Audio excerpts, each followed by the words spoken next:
Inisiatif tahun 2019, dan juga ada Nur Effendi Darmi yang merupakan first winner dari Ideas for Action Incubator Competition yang diadakan oleh Tanato Foundation bekerja sama dengan Martin School.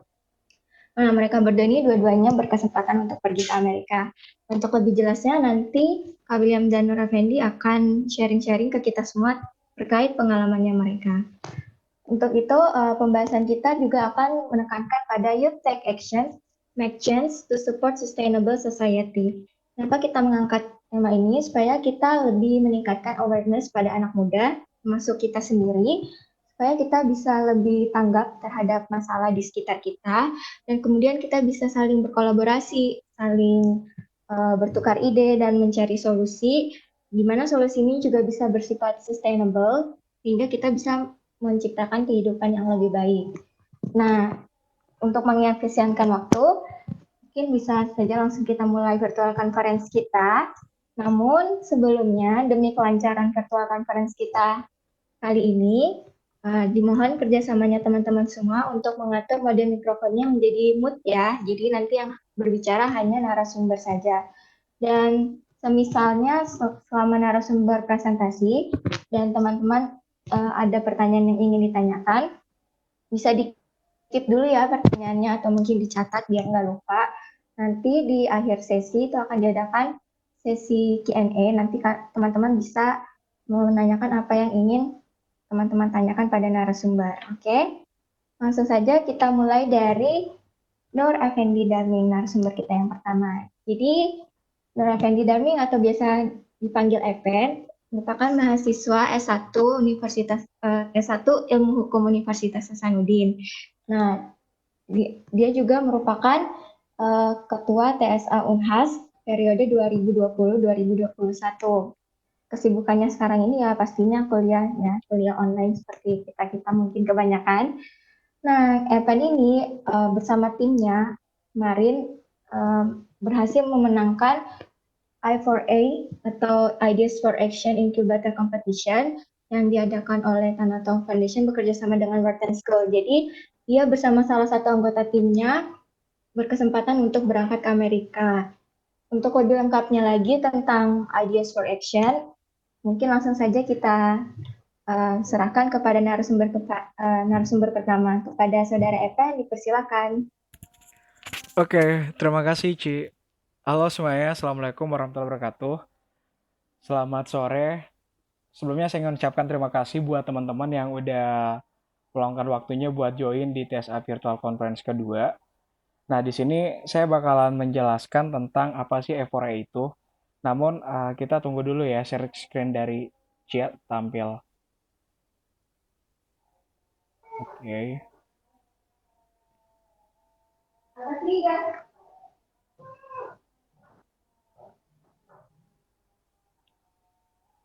Oke, sip.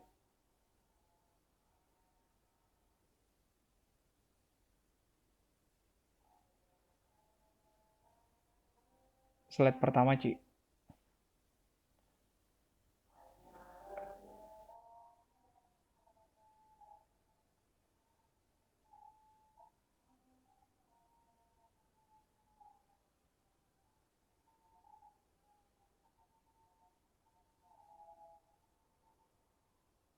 Sip. Oke. Jadi di sini sebelumnya perkenalkan saya Nur Effendi Darmin. Saya salah satu penerima beasiswa Tanato Foundation untuk Intake 2018. Dan kemarin kebetulan saya bersama tim saya dari WL Application terpilih sebagai first winner untuk Ideas for Action Incubator Competition yang diadakan oleh Tanato Foundation bekerja sama dengan Wharton School. Nah, di sini saya bakal menjelaskan apa sih A4A itu, terus apa yang perlu disiapkan sebagai tim dan kriterianya seperti apa. So, next.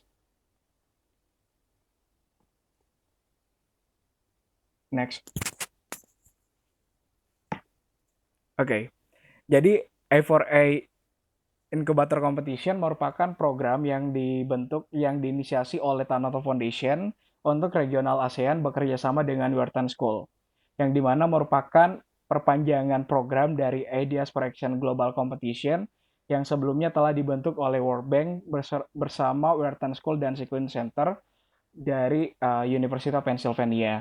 Sehingga di 2019 kemarin, Tanoto Foundation menginisiasi untuk membuka kompetisi regional tingkat Indonesia, level Indonesia, tetap bekerja sama dengan Wharton School sebagai dukungan untuk program dari World Bank ini, yaitu Ideas for Action Global Competition ya.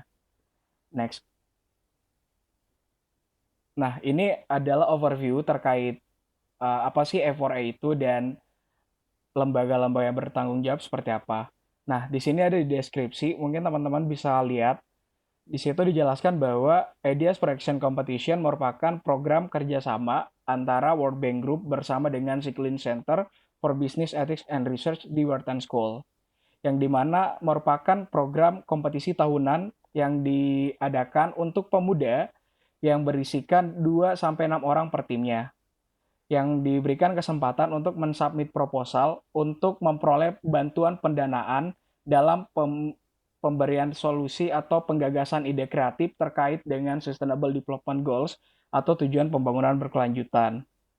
Nah, di sini Tanoto Foundation bersama Wharton School mengorganizing atau melaksanakan juga E4A Incubator Competition untuk Indonesia, yang dimana tujuannya adalah untuk mendukung program dari Global E4A-nya, dan selain itu untuk membantu submission dari Indonesia itu lebih meningkat tiap tahunnya, karena ternyata dari tahun ke tahun jumlah submission data proposal dari peserta Indonesia masih minim dibandingkan dari beberapa negara. Nah, sehingga di sini dibagi roles and responsibility dari 4 lembaga yang berbeda. Kalau Tanoto Foundation bertanggung jawab untuk E4A Incubator Competition Regional Indonesia dan Regional ASEAN-nya, dan di mana memberikan kesempatan untuk seluruh pemuda yang berusia 18 sampai 35 tahun untuk mensubmit idenya yang berkaitan dengan SDGs.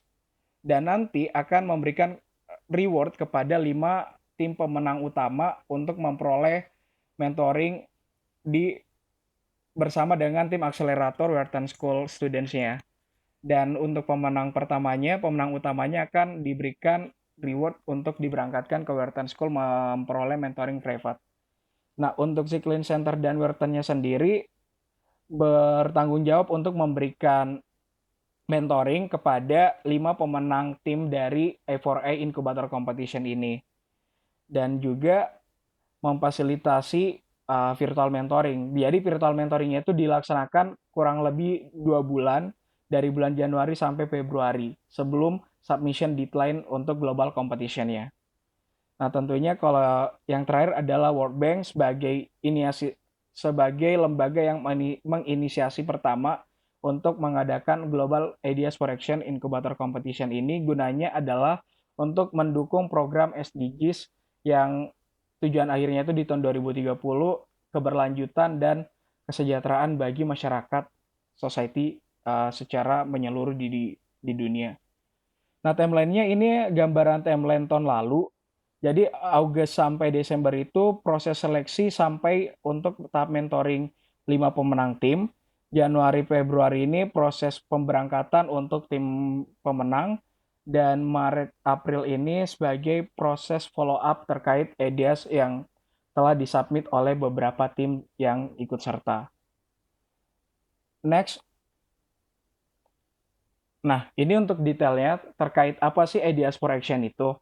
Jadi, Ideas for Action secara global ialah program bersama World Bank dan Siklin Center, yang dimana sudah dilaksanakan sejak tahun 2015, yang memberikan kesempatan kepada tim pemuda yang masih berusia 18-35 tahun. Nah, di sini uniknya karena walaupun kalian masih 18 tahun, terus kalian punya kerabat yang lebih tua, dosen pun bisa diajak selama usianya masih tergolong dalam kategori 18-35 tahun. Tujuannya adalah kalian nanti memperoleh bantuan pembiayaan dan proses implementasi dari ide yang kalian tawarkan terkait dengan SDGs tersebut. Terus gimana sih kriteria proposal yang dibutuhkan untuk A4A? Nah, ada 4 kriteria utama yang harus kalian perhatikan. Yang pertama, proposal kalian adalah harus signifikan, yang mempunyai nilai di tim penilai itu bahwa ide yang kalian tawarkan ini cukup penting untuk menyelesaikan suatu problem atau salah satu masalah dari 17 tujuan pembangunan itu. Yang kedua adalah proposal kalian harus orisinil dan kreatif. Orisinil dalam artian walaupun ide atau gagasan yang kalian angkat sebenarnya sebelumnya udah ada yang buat, tapi kalian bisa memberikan apa sih yang membuat perbedaan antara proposal kalian dengan sebelumnya seperti itu. Terus yang tentunya layak dalam artian kalian sudah memberikan penjelasan secara detail, lengkap untuk memudahkan para tim seleksi menilai proposal kalian. Dan jelas di sini artinya semua yang sudah menjadi ketentuan dijadikan ketentuan untuk submission proposal itu sudah sesuai dengan aturan sebelum kalian mensubmit seperti itu. Nah, di sini ada rewardnya untuk A4A Global Competition-nya. Pertama, ini untuk global competition ya, bukan incubator competition. Nah, kalau global competition ini tingkat dunia, pemenang utama akan diberikan kesempatan untuk mempresentasikan ide yang telah mereka gagas dalam pertemuan annual meeting IMF dan World Bank Group. Nah, yang kedua, pemenang tim akan berkesempatan untuk memperoleh dukungan inkubator proyek dari Wharton School, University of Pennsylvania. Dan yang ketiga, peluang untuk berkolaborasi dengan para ahli pembangunan internasional, akademisi, dan sektor swasta. Nah, yang di poin 3 ini sangat penting karena kebetulan kemarin itu tahun 2018 kan tim pemenangnya dari Indonesia.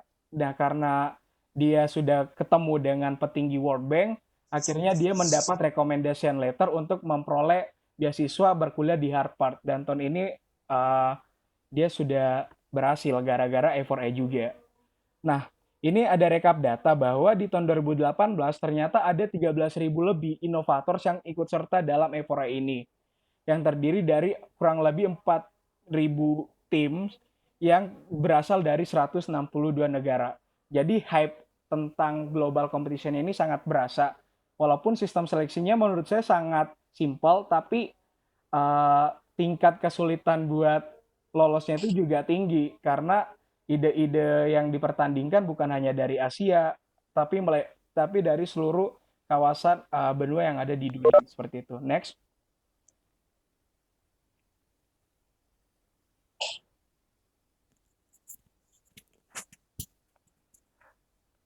Oke. Terus apa sih hubungan Tanoto Foundation dengan Ideas for Action? Kenapa bisa langsung ada kerjasama? Jadi semua berawal dari annual meeting di tahun 2018. Di mana waktu itu ternyata pemenang di 2018 Ideas for Action itu dari tim Maino Microbubble Technology yang dicetuskan, yang dikembangkan oleh grup mahasiswa dari Universitas Gajah Mada. Nah, di situ ada Kak Fajar yang menjadi pemenang utama diberikan kesempatan untuk ikut panel discussion menjelaskan ide mereka bersama dengan Pak Menteri Menteri Bappenas Pak Bambang Brojonegoro dan juga Mr. B. Sungkyang, Chairman of April, dan juga ada Prof. Georgia Petkowski selaku ketua dari pelaksana A4A ini dari Wharton School-nya sendiri. Jadi dari sinilah berawal bahwa A4A ini bisa memiliki potensi yang besar untuk dikembangkan di Indonesia. Next.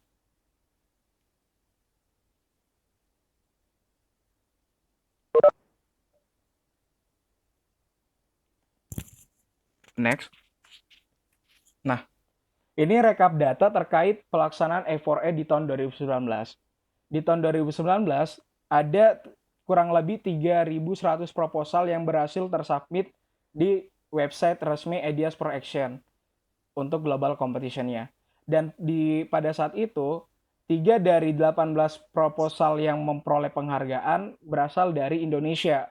Nah, di sini kita bisa lihat bahwa kolaborasi tingkat antar negara pun pesertanya juga bisa tercipta. Contohnya di second place ada tim dari Gather, itu kerjasama antara peserta dari UK dengan Madagaskar.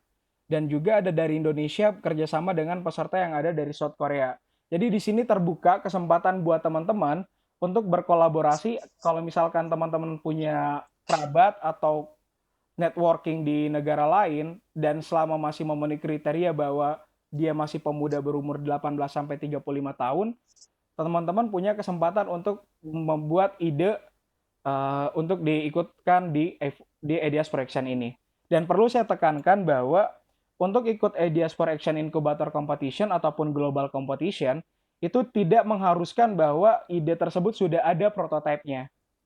Walaupun hanya sebatas ide semata, itu sudah bisa diikutkan. Seperti tim kami kemarin yang incubator competition kami masih sebatas ide, tapi mungkin karena kami memberikan penjelasan dan meyakinkan para tim penilai di A4A Incubator Competition bahwa kita mempunyai potensi untuk dikembangkan lebih baik di Indonesia, akhirnya mempunyai nilai plus. Jadi walaupun teman-teman belum punya prototype, hanya sebatas ide, tapi ide kalian sudah clear untuk dibuatkan suatu proposal, bagi saya silahkan submit untuk event berikutnya. Next. Nah, ini timeline pelaksanaannya. Ini based on timeline tahun lalu, tapi tahun ini kayaknya hampir mirip lagi pelaksanaannya. Jadi di tahun 2019 kemarin, di bulan Agustus itu, A4A udah dipublish infonya, A4A Incubator Competition untuk Indonesia udah dipublish infonya melalui laman resmi dari Tanoto Foundation dan juga sosial media Tanoto Foundation dan juga akun Tanoto Scholars Association. Jadi teman-teman untuk tahun ini update informasi terkait kapan sih A4A dibuka lagi, silakan untuk pantengin di laman resmi dari Tanoto Foundation dan juga laman website akun-akun Instagram dari Tanoto Scholar sendiri. Nah, di bulan September itu A4A akan diperkenalkan juga untuk para Tanoto Scholars di event Tanoto Scholars Gathering. Jadi buat teman-teman yang berasal dari penerima beasiswa Tanoto yang ikut pada hari ini, kalian bakalan juga dijelaskan ada sesi khusus untuk terkait A4A bagi Tanoto Scholars nantinya di Tanoto Scholars Gathering. Dan ada juga pengenalan terkait A4A Incubator Competition di SDGs Conference yang tiap tahunnya diadakan oleh Bappenas bekerja sama dengan UNDP Indonesia. Nah, di bulan Oktober itu batas pendaftarannya. Jadi dari bulan Agustus sampai Oktober teman-teman sudah bisa mensubmit ide sesuai dengan ketentuan yang sudah ditetapkan oleh panitia penyelenggara A4A Incubator Competition. Terus di mana sih kita bisa lihat ketentuan proposalnya? Nanti kalian bisa cek di akun Tanoto Foundation dan juga di akun Ideas for Action sendiri. Nah, terus di bulan akhir Oktober itu pengumuman juara 5 pemenang tim. Jadi dari sekian banyaknya submission proposal hanya dipilih 5 orang tim pemenang untuk memperoleh mentoring privat secara virtual dari tim akselerator A4A di Wharton School. Poin plusnya ketika kalian menjadi 5 tim pemenang ini adalah kalian bisa memperoleh mentoring privat terkait proposal yang kalian sudah submit itu apakah ada hal-hal yang perlu dirubah sesuai dengan kriteria penilaian dari tim seleksi global competition-nya. Jadi proposal kalian cukup berbeda dengan peserta-peserta yang tidak memperoleh mentoring. Itu nilai plusnya seperti itu. Dan untuk 5 tim ini ditekankan untuk tidak mensubmit terburu-buru proposalnya sebelum benar-benar clear setelah memperoleh mentoring dari tim akselerator A4A-nya. Nah, di bulan Februari itu pemberangkatan untuk juara pertama ke Wharton School. Nah, apa yang dilakukan di sana nanti akan saya jelaskan terkait kegiatan kita selama di Wharton School untuk tim pemenang utama yang diberangkatkan. Dan di bulan Februari juga itu biasanya untuk deadline submission terkait A4A Global Competition-nya. Tapi untuk tahun ini, gara-gara kami datang ke Wharton, kami minta request juga untuk di extend submission deadline proposalnya akhirnya diperpanjang ke bulan Maret kemarin. Next. Nah, nanti flyernya mungkin seperti ini lagi. Jadi tetap pantau di akun Tanoto Foundation dan juga untuk pendaftarannya nanti ada portal resminya untuk mensubmit ide-ide kalian. Untuk formatnya Ideas for Action Incubator Competition dan Ideas for Action Global Competition sama. Jadi nanti satu format itu tetap sama, sistem penilaiannya juga sama. Jadi memudahkan teman-teman untuk meresubmit ketika ingin mengikuti global competition.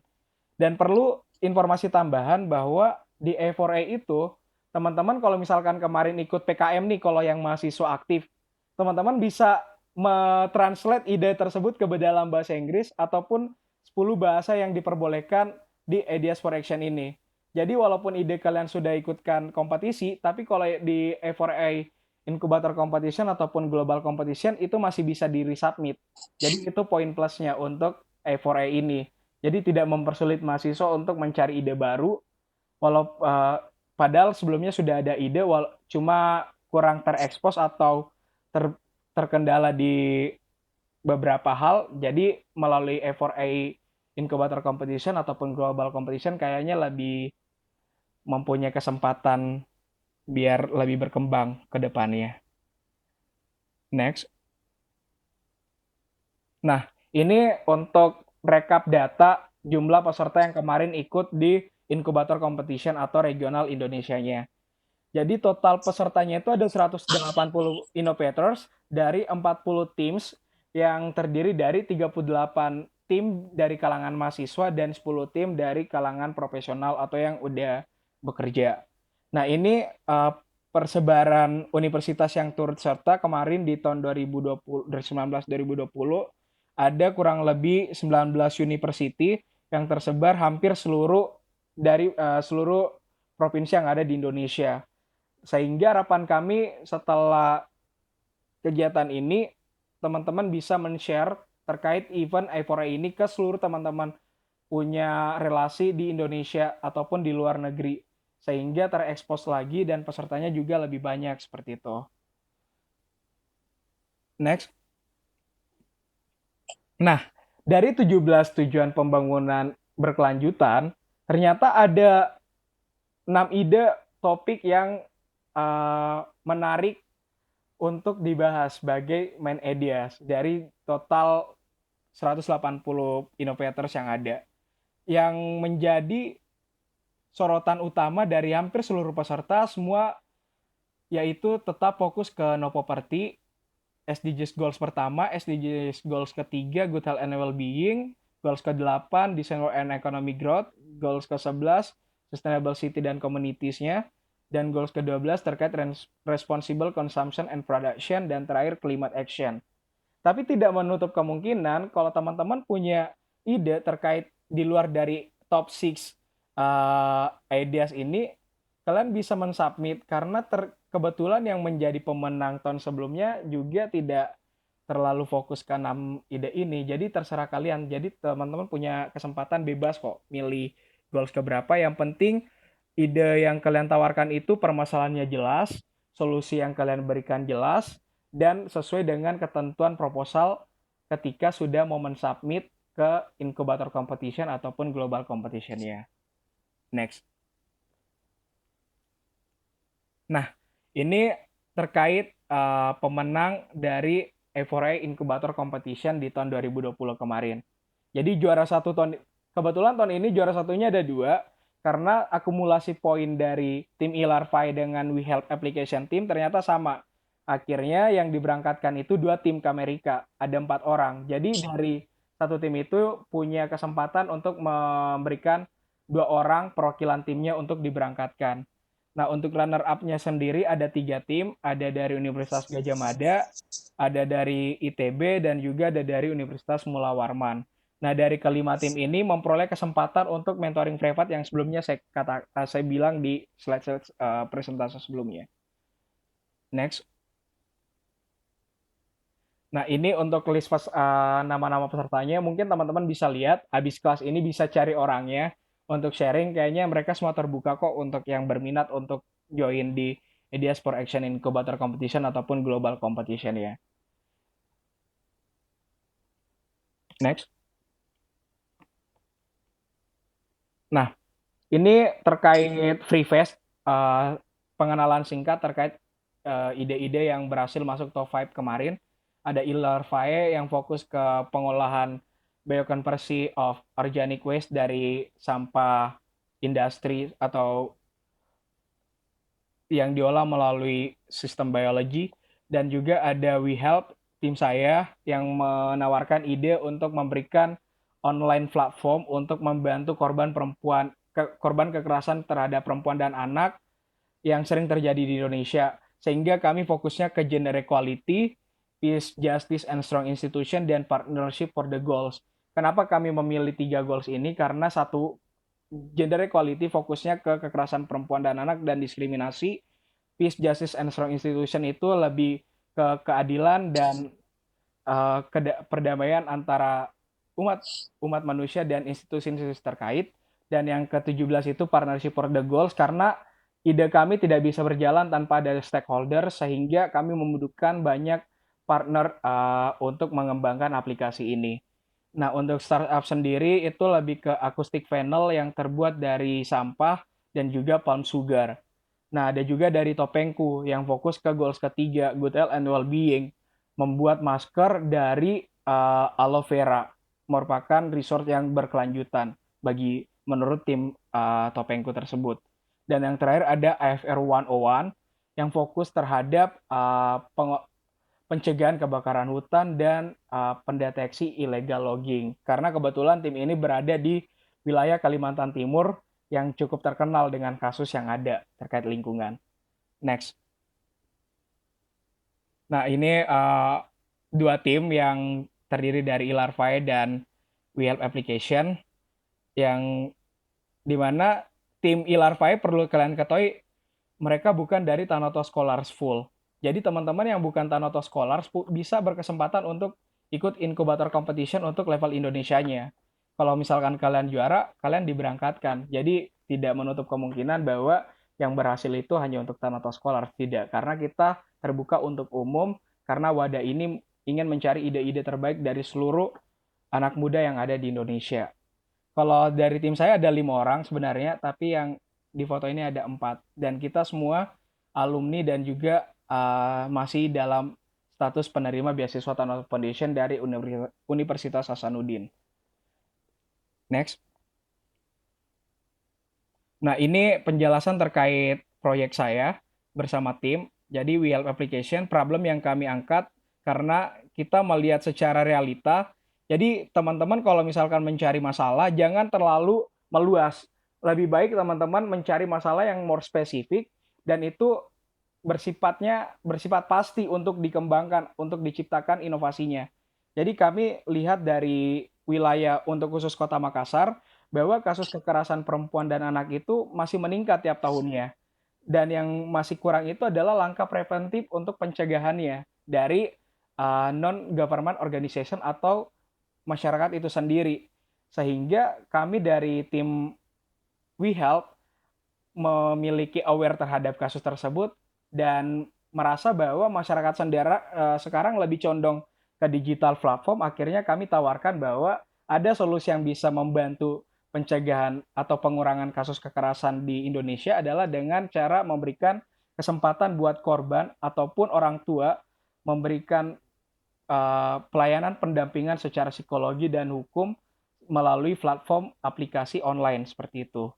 Sehingga tujuan kedepannya kami adalah untuk memperoleh banyak user tentunya. Bagaimana bisa memperoleh banyak user melalui pengenalan terkait pemeran aplikasi atau inovasi, atau showcase melalui sosialisasi atau media iklan seperti itu. Next. Nah, kalau Ilarvai sendiri, teman-teman bisa baca, saya kurang paham sih terkait konsep idenya, takutnya salah ini. Jadi teman-teman bisa, uh, kalau secara intinya sih mereka lebih fokus ke bagaimana bisa mengelola sampah dari limbah industri rumahan dengan memanfaatkan organic waste yang diolah oleh black soldier fly untuk dari larva tersebut. Dan ini cukup menarik juga, dan ini dicetuskan juga oleh kalangan muda seumuran saya, anak ITB dari jurusan biologi. Jadi teman-teman mungkin dari sini bisa mempunyai inspirasi lain untuk mengembangkan lebih bagus lagi seperti itu. Next. Nah, yang saya sebutkan sebelumnya bahwa saya akan menjelaskan aktivitas kita selama di Amerika kurang lebih 10 hari. Kalau di Werton sendiri, teman-teman, ini kita memperoleh pertama mentoring proposal dari A4A Accelerator Team Students ya. Nah, mereka membagi dua tim, ada yang ke WeHelp, ada yang e-Larvae. Jadi kita diberikan kesempatan untuk sharing ke mereka dan ternyata ada yang interest untuk bekerja sama sama kita untuk mencari uh, mahasiswa dari Wharton atau UPenn-nya sendiri membantu pengembangan aplikasinya. Nah, yang kedua kita diberikan kesempatan untuk ikut kelasnya bersama dengan mahasiswa Wharton di sana terkait global social impact yang berkaitan dengan E4S sendiri. Dan juga kita memperoleh kesempatan untuk ada kelas intensif. Jadi kita cuma berempat dalam kelas itu selama sehari terkait untuk how to managing your ideas setelah mensubmit di Ideas for Action Global Competition ya. Dan yang terakhir ada gala dinner bersama dengan mahasiswa Indonesia yang berkuliah di sana. Next. Selain itu, ada juga kegiatan tambahan seperti PC Tour Kampus Wharton dan juga sharing dengan mahasiswa PhD program dari Legal Research Business Department-nya dan juga tetap sharing ke tim A4I Accelerator untuk hari terakhir waktu itu. Seperti itu. Selain ke Pennsylvania, next, kita juga diberikan kesempatan untuk berkunjung ke Washington DC, tepatnya di World Bank. Next. Nah, di World Bank ini menurut kami kesan yang paling awesome, mungkin unforgettable moment bagi saya, karena berkunjung ke World Bank untuk ketemu langsung dengan salah satu tim seleksi yang menyeleksi proposal A4 itu sangat menarik karena kita diberikan kesempatan untuk mempresentasikan ide kita ke Bapak Stephen Dimitrov, salah satu lead spesialis on private sector yang development yang ada di World Bank. Dan beliau menaruh harapan kepada kami bahwa kalian tugasnya adalah selain untuk tim kalian, kalian harus mengengage lebih banyak lagi anak-anak muda dari Indonesia ataupun kawasan ASEAN untuk ikut kegiatan ini karena kebetulan tiap tahunnya Indonesia masih kurang partisipasinya dan juga peserta dari ASEAN. Dan satu pesan dari Pak Stephen Dimitri, pesannya adalah buat teman-teman yang fokus ke aplikasi dan butuh pengguna aplikasi tersebut, please make sure keamanan data privasi dari user kalian itu terjamin. Karena banyak kasus aplikasi-aplikasi berhasil di bobol datanya seperti itu.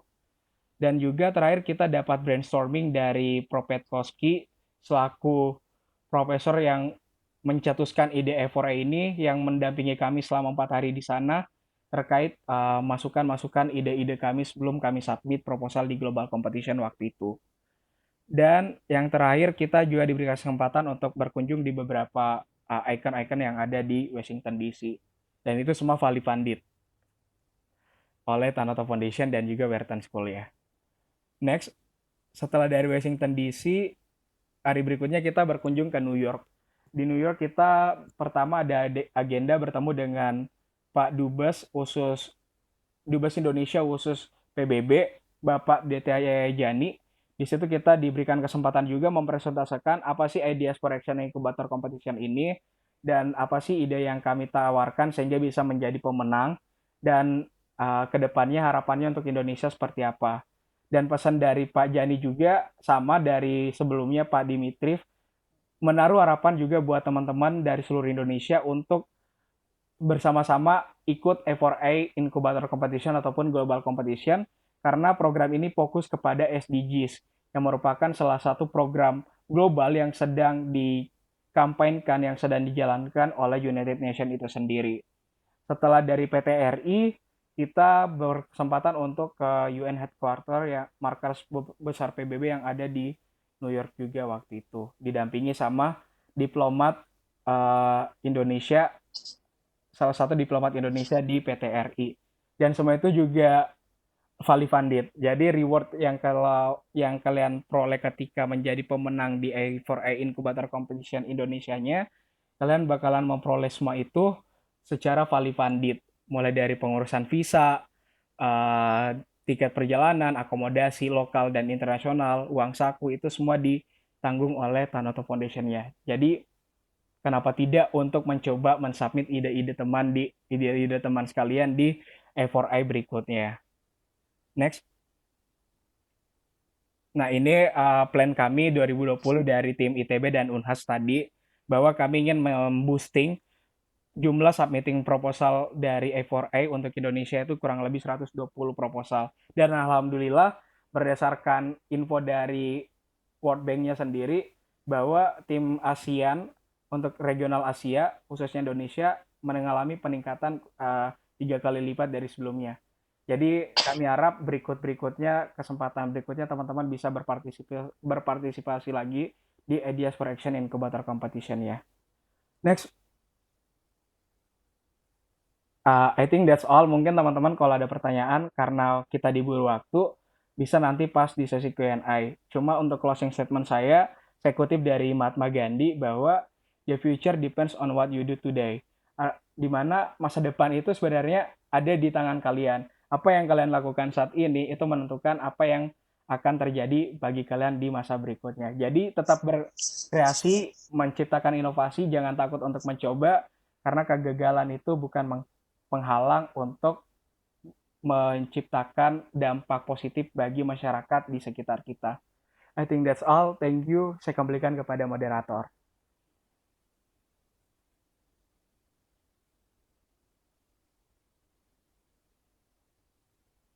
Silakan, Cia.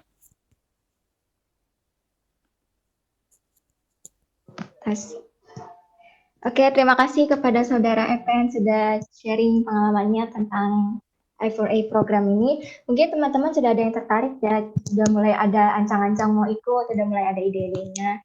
Mungkin bisa mempersiapkan diri. Dan setelah itu, kita ada program lainnya lagi yang akan dijelaskan oleh narasumber satunya. Dan tidak kalah menariknya juga, yaitu Fellowship Program Wisely atau Youth Southeast Asian Leaders Initiative yang akan dijelaskan oleh narasumber kedua kita, yaitu Kak William Pitoyo.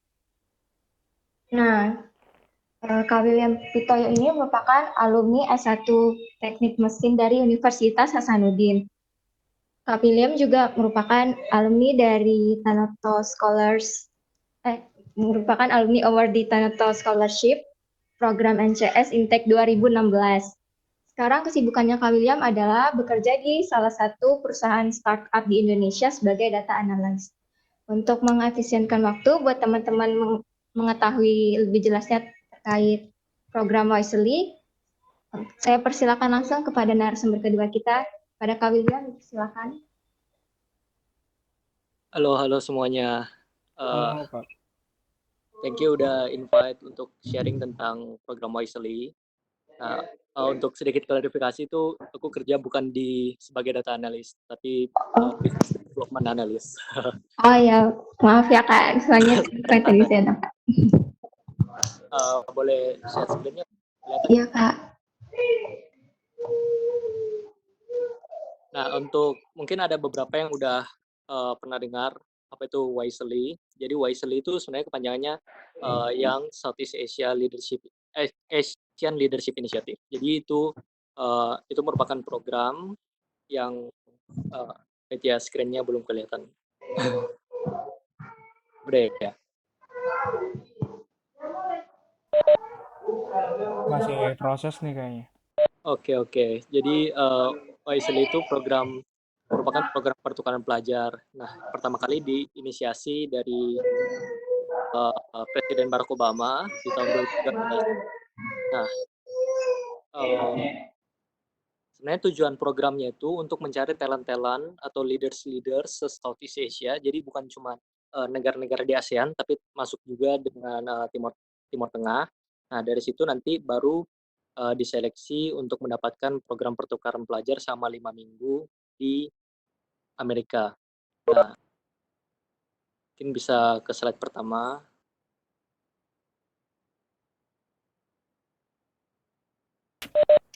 Slide pertama.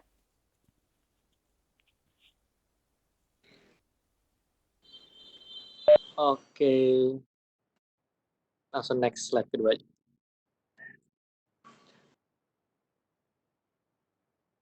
Nah, jadi nanti dari setiap tahunnya Wisely itu sebenarnya Wisely itu ada memiliki beberapa program. Jadi bukan hanya pertukaran pelajar, tapi ada juga Wisely Funding, terus ada Wisely Learn.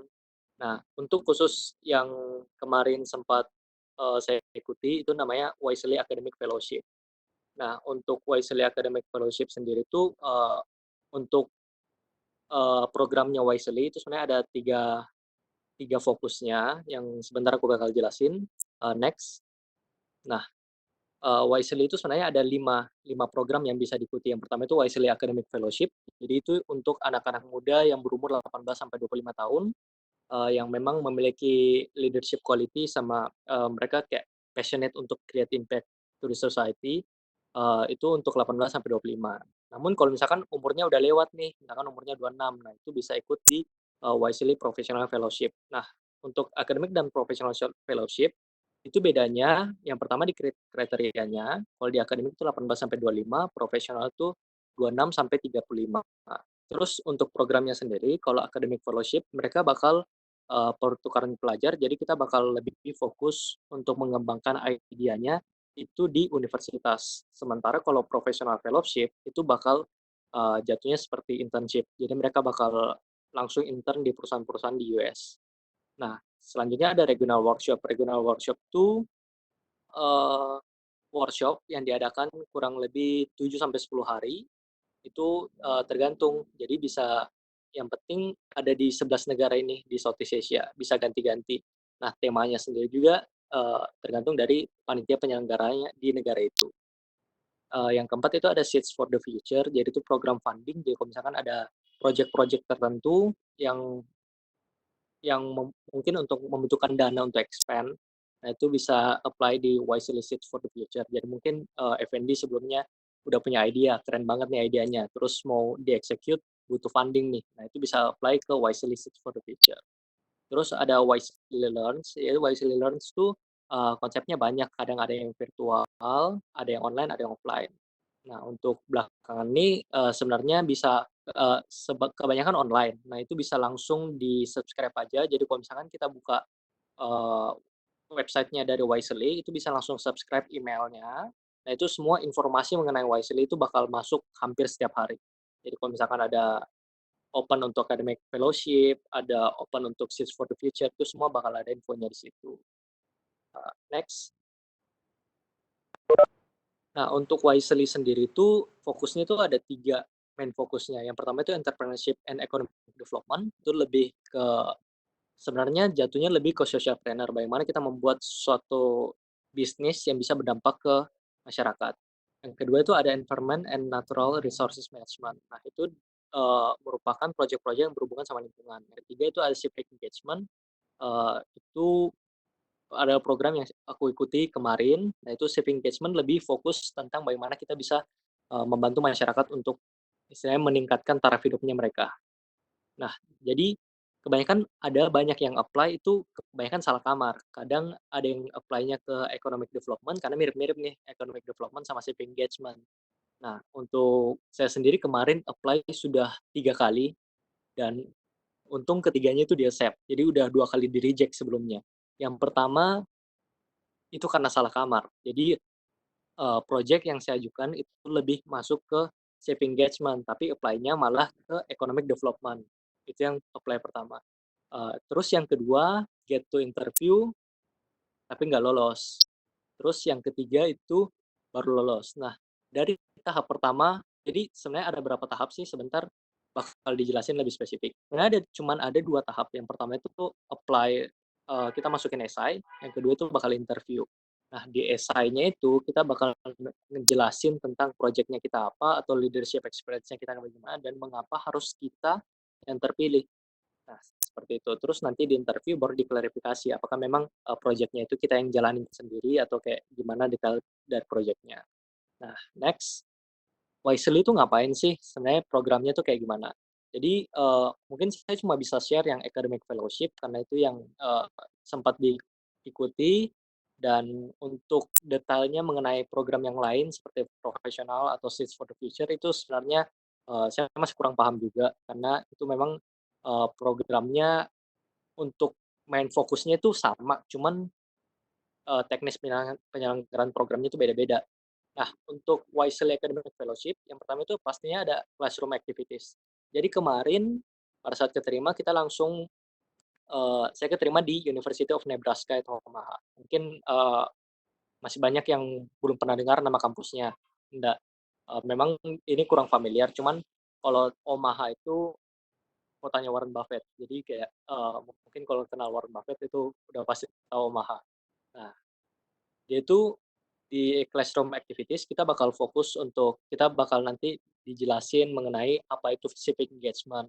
Terus civic engagement itu bagaimana caranya supaya make it sustain. Terus bagaimana kita mendesain project. Setelah kita berhasil mendesain project, bagaimana cara kita raise funding. Nah, setelah kita bakal raise funding, bagaimana cara kita execute the project, dan setelah itu bagaimana kita escalate this project to another level. Jadi kita bakal belajar sampai spesifik bagaimana cara kita melakukan multi track diplomasi, terus bagaimana cara kita membangun uh, membangun untuk konsep idenya itu bukan sebatas untuk idea create project, tapi bagaimana kita make sure supaya uh, project yang kita buat ini memiliki dampak yang nyata ke masyarakat. Nah, dari classroom activities itu kita biasanya setengah-setengah sih, kadang di kelas, setengah di kelas, kadang juga kita bakal dapat special interest meeting. Nah, special interest meeting itu apa? Kita bakal di-connect sama profesional tergantung sama interestnya kita apa. Let's say yang kemarin aku ikutnya di community development. Jadi bagaimana caranya kita meng-engage anak-anak muda supaya lebih bisa berdampak ke masyarakat. Simpelnya seperti itu. Jadi jadi aku kemarin sama profesornya bakal dapat rekomendasi untuk memenuhi beberapa expert untuk pengembangan anak muda di Omaha. Nah, dari situ kesempatan untuk ketemu dengan salah satu private school di Omaha. Nah, itu mereka memiliki program khusus untuk pengembangan siswa SMA sebelum masuk jenjang kuliah. Jadi mereka ada kayak kita di sini kalau di Indonesia kebanyakan persiapan karirnya itu pada saat kuliah, tapi di sana itu mereka udah dipersiapin semenjak SMA. Jadi dari SMA itu mereka sudah tahu interestnya mereka apa. Terus jadi pada saat selesai kelas itu mereka sudah dibiasakan untuk mengikuti kelas-kelas tambahan di luar dari akademiknya, kayak gitu. Nah, dari situ habis itu berkesempatan juga untuk ketemu dengan Head of Student Development di University of Nebraska Omaha. Jadi dia bakal lebih spesifik bagaimana untuk meningkatkan soft skill. Nah, seperti itu. Terus next-nya itu ada volunteering activity. Jadi karena programnya itu fokusnya ke civic engagement, jadi kita bakal banyak ketemu dengan NGO. Jadi di Omaha itu merupakan salah satu state yang memiliki NGO paling banyak dan paling hidup. Jadi mereka kayak contohnya seperti mereka ada Micah House. Nah, Micah House itu merupakan salah satu NGO yang paling besar di Omaha. Mereka yang memberikan tempat untuk orang-orang homeless. Nah, pada saat orang homeless tuh mau join di Micah House, nanti mereka bakal dapat training, jadi mereka tinggal masuk totally free, bisa dapat makan, bisa dapat training untuk bagaimana dapat kerjaan, terus mereka juga nanti bakal dapat sesi interview dan lain-lainnya. Nah, dari situ kita bakal lihat bahwa bagaimana caranya suatu NGO running satu komunitas sebesar itu, mereka running operasionalnya kayak gimana, terus mereka dapat fundingnya kayak gimana, dan kita juga berkesempatan untuk kayak ketemu langsung dengan direkturnya untuk kita waktu itu dapat sesi spesifik mengenai how to raise fund. Karena untuk NGO sendiri itu sebenarnya sangat susah untuk raise fund karena istilahnya sesimpel kayak di Tanoto Foundation tuh kan itu langsung dari Bapak Sukanto Tanotonya. Cuman kalau NGO mereka itu sebenarnya nggak ada keterkaitan dengan institusi manapun. Nah, jadi dari situlah challenge-nya bagaimana mereka untuk convince para filantropis ini untuk memberikan funding. Terus kita ada kunjungan ke beberapa mulai dari museum, terus ada beberapa universitas, dan yang paling menarik itu sebenarnya ada kunjungan ke Trivet Institute. Jadi Trivet Institute itu merupakan satu institusi di Omaha.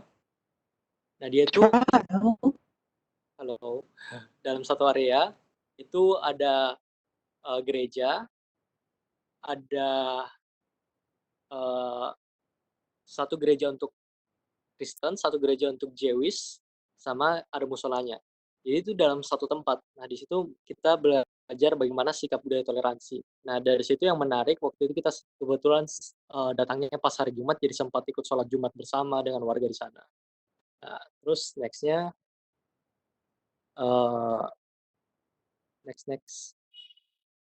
Nah, terus kita ada cultural performance, sama yang terakhir ada gala dinner di University of Nebraska Omaha. Jadi di hari terakhirnya itu kita bakal dapat gala dinner sama ya kurang lebih memberikan pesan dan kesan di Omaha seperti apa yang kita pelajari, apa yang kita sharing, dan apa yang kita bakal lakuin kalau sudah kembali ke negara masing-masing. Next-nya, habis itu kita dapat kunjungan dari Omaha, kita bakal terbang ke Boston. Next. Nah, di Boston sendiri kita sebenarnya cuma 3 hari. Di Boston itu kita dapat kesempatan untuk kampus visit ke Harvard sama MIT. Nah, di Harvard sendiri itu sebenarnya kita lebih visit ke tentang bagaimana kehidupan sehari-harinya mahasiswa di sana. Terus kita dapat juga kesempatan untuk dapat kelas SDGs di New York headquarter, United Nations headquarter itu di New York. Habis itu next-nya itu, nah dari awal kita datang itu kita sudah diberitahukan bahwa kita bakal buat suatu action plan. Action plan itu sebenarnya kita bakal ngerancang project dari awal, betul-betul dari idenya sampai bagaimana caranya kita execute project ini. Nah, kita kebetulan kemarin dari Omaha itu kita ada 13 tim. Nah, itu bebas, kita bisa individual, bisa collaboration dengan another fellow.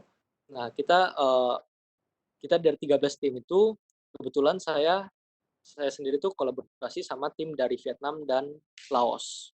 Nah, kita mendesain suatu project tentang bagaimana kita empower youth supaya anak-anak SMA itu supaya pada saat mereka masuk kuliah atau pada saat lulus SMA itu mereka mau misalkan langsung mau kerja, mereka sudah tahu arahnya mau kemana. Jangan sampai pada saat mereka kuliah itu mereka salah jurusan, sesimpel seperti itu. Nah, jadi kita bakal jadi di Omaha kita bakal istilahnya untuk create project itulah tujuannya kenapa kita dapat classroom activity sama kita dapat juga connect sama yang para expert yang bisa bantu untuk memberikan insight ke kita tentang bagaimana kita desain projectnya. Setelah itu kita buat suatu pitch deck, kita buat proposal. Nah, dari 13 tim ini di Omaha itu bakal diseleksi. 5 tim terbaik bakal dapat kesempatan untuk pitch di depan Department of State di Washington DC. Jadi di hari terakhir kita di Washington itu kita bakal 5 tim terbaik itu bakal pitch di depan Department of State dan akan dapat istilahnya kayak potensi untuk di fund sama Wisely Seeds-nya. Jadi kalau misalnya kita apply ke Wisely Seeds itu istilahnya kita sudah satu langkah di depan yang lain. Nah, puji Tuhan kemarin udah dari 13 tim itu masuk menjadi salah satu tim yang berkesempatan untuk pitch idenya.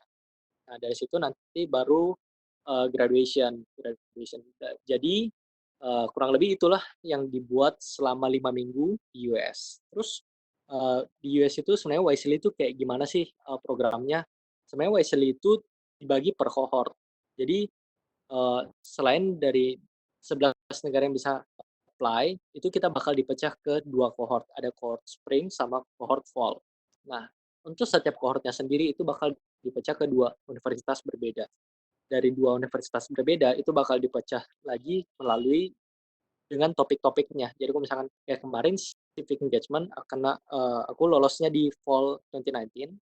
Jadi aku dapatnya cohort untuk di Nebraska. Sementara ada juga yang dapat cohortnya itu aku lupa nama universitasnya, itu bakal dapat di Amerika bagian tengah. Nah, jadi bakal ada 2 cohort, setiap cohortnya dan setiap tahun akan ada 4 cohort totalnya. Jadi untuk spring dan fall itu sebenarnya setahun 2 kali, tapi apply-nya itu sekitar kurang lebih 6 bulan sebelumnya. Nah, orang-orang seperti apa yang sebenarnya bisa keterima di Wisely ini? Jadi sebenarnya sesimpel karena sedikit bocoran bahwa Wisely ini programnya yang apply itu ribuan dan untuk di Indonesia sendiri itu civic engagement kalau misalkan banyak yang tertarik di civic engagement itu program yang paling banyak peminatnya lah, karena, eee, bisa dibilang itu kayak general dibandingkan dengan yang lain. Kalau yang lain tuh lebih spesifik ke, eee, lingkungan atau ke economic development, tapi shift engagement tuh sifatnya lebih general. Jadi itu karena aplikannya banyak, itu kita harus nunjukin gimana caranya kita bisa langsung jadi outstanding aplikan, kayak gitu. Nah, sebenarnya kayak, untuk next-nya, itu kita kan disuruh buat esai. Esainya itu cuman 250 kata, jadi sangat singkat. 250 kata itu, eee, ya nggak sampai satu halaman HVS lah. Nah, dari situ kita bakal nunjukin gimana sih, kita jadi outstanding applicant. Nah, dari Wisely-nya sendiri, mereka bakal lihat siapa yang paling strong. Jadi mulai dari leadership experience-nya, terus yang kayak, ini passionate nggak untuk selesaiin masalah, untuk solve problem, seperti itu. Nah, dari 250 itu, kita bakal, show nih, kayak kemarin, mungkin sedikit tips, itu aku bakal, pakai cara buat esainya itu pakai metode STAR. Jadi yang pernah dengar situation, test, action, result. Jadi itu bakal spesifik. Jadi dari awal itu bakal to the point, situasinya kayak gimana, tugasnya kita seperti apa, action-nya apa yang kita ambil, result-nya kayak gimana.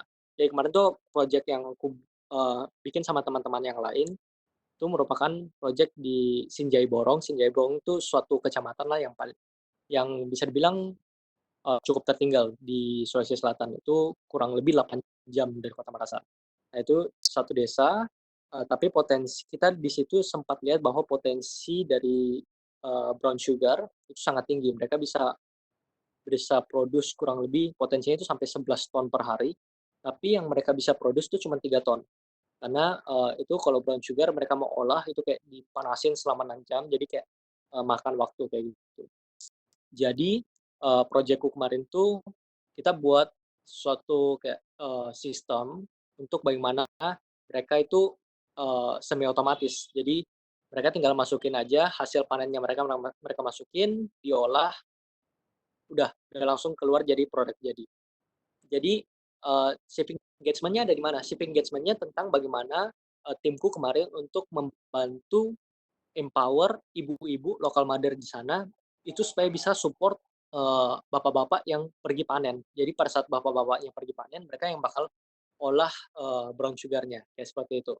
Nah, jadi di akhir project itu kurang lebih, kita membangun kayak sebuah, koperasi kecil. Nah, dari koperasi kecil itu ada 11 ibu-ibu yang jadi operator di sana. Jadi mereka yang jalanin sistemnya, mereka yang package. Nah, dari situ nanti kita bantu connect dengan, restoran ataupun hotel-hotel yang ada di Kota Makassar. Nah, dari situ, eee, nah disitulah letak shipping engagement-nya, kita memperdayakan. Karena kita sama sekali nggak ambil profit, jadi itu pure untuk bagaimana meningkatkan taraf hidup dari ibu-ibu, dari keluarga yang ada di sana. Dari situ, jadi sedikit cerita projeknya seperti itu, jadi itu di-put di SI, situasinya seperti apa, ternyata situasinya potensinya sebesar ini, tugasnya kita apa, tugasnya kita untuk membangun suatu sistem supaya memudahkan mereka untuk menjual brown sugar-nya. Action-nya seperti apa? Action-nya, oh kita kita mulai dari, kita tinjau lapangan seperti apa situasinya di sana, terus nanti kita mulai pendekatan ke masyarakatnya seperti apa, terus problemnya mereka sebenarnya seperti apa, terus hasilnya itu, oh ternyata kita berhasil untuk meng-connect mereka sehingga mereka bisa jual hasilnya di kota. Nah, pada saat interview itu cuma 6 menit, jadi kayak, eee, sangat singkat, 6 menit itu mereka cuma tanya projeknya seperti apa, terus, yang kita lakuin apa, aksinya kita di situ apa, kita sebagai apa. Nah, dari situ makanya, dari ribuan aplikan se-Indonesia, itu yang terpilih untuk interview itu cuma 10 orang.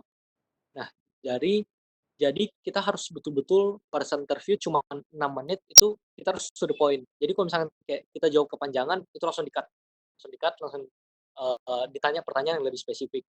Nah, jadi, untuk interviewnya sebenarnya dari 5 sampai 10 menit, cuman kalau memang kita dilihat, jadi sebenarnya 50-50 sih pada saat interviewnya kita, oh kita di interview cuma 5 menit, itu kind of tricky karena bisa bisa jadi bahwa memang mereka nggak interest sama sekali sama kita, atau memang mereka sudah tahu bahwa kita udah punya kapasitas untuk menjalankan project itu. Nah, kurang lebih seperti itu, ya that's all untuk sharing wisely. Kalau misalkan ada yang bertanya bisa langsung ke Q&A.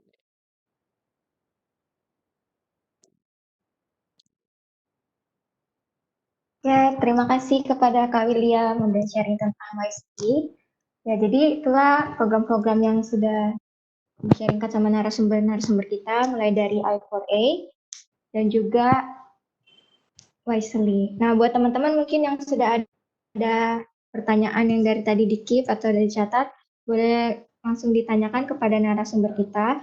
Jadi kalau teman-teman mau bertanya tuh bisa lewat comment box dan bisa juga secara langsung. Tapi kalau mau bertanya secara langsung bisa menggunakan fitur raise hand dulu ya. Jadi bisa saya persilakan dulu baru nanti bisa berbicara. Jadi kita langsung saja masuk sesi Q&A-nya. Teman-teman yang mau bertanya silakan.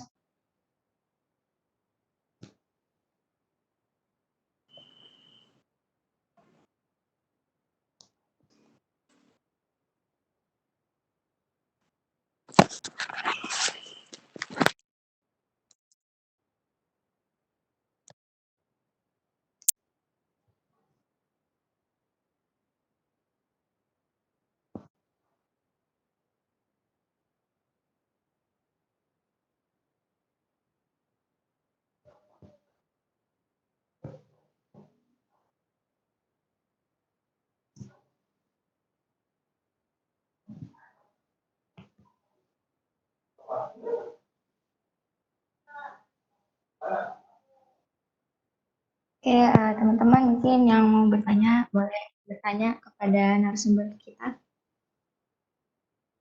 Oh, ini ada yang di comment box dari saudari Oleh. Selamat sore, mau tanya bagaimana untuk follow up dari penyelenggara program dan sampai kapan proyeknya dipantau? Terima kasih. Oh, sepertinya ini untuk kedua program ya, karena tidak disebutkan spesifik. Mungkin dari Saudara Effendi dulu boleh menjawab bagaimana bentuk follow up dari penyelenggara program dan kapan proyeknya sampai kapan proyeknya dipantau. Pada Saudara Effendi dipersilakan.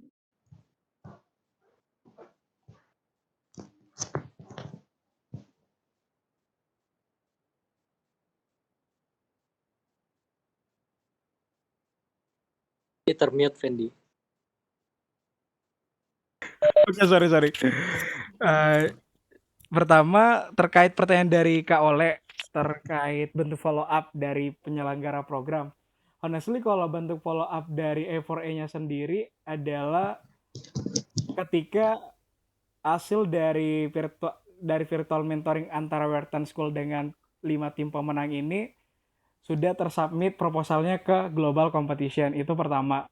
Habis itu akan ada evaluasi pertama terkait sudah seberapa jauh proyeknya dijalankan atau sudah seberapa persen proyek tersebut uh, dalam running program atau dicanangkan begitu.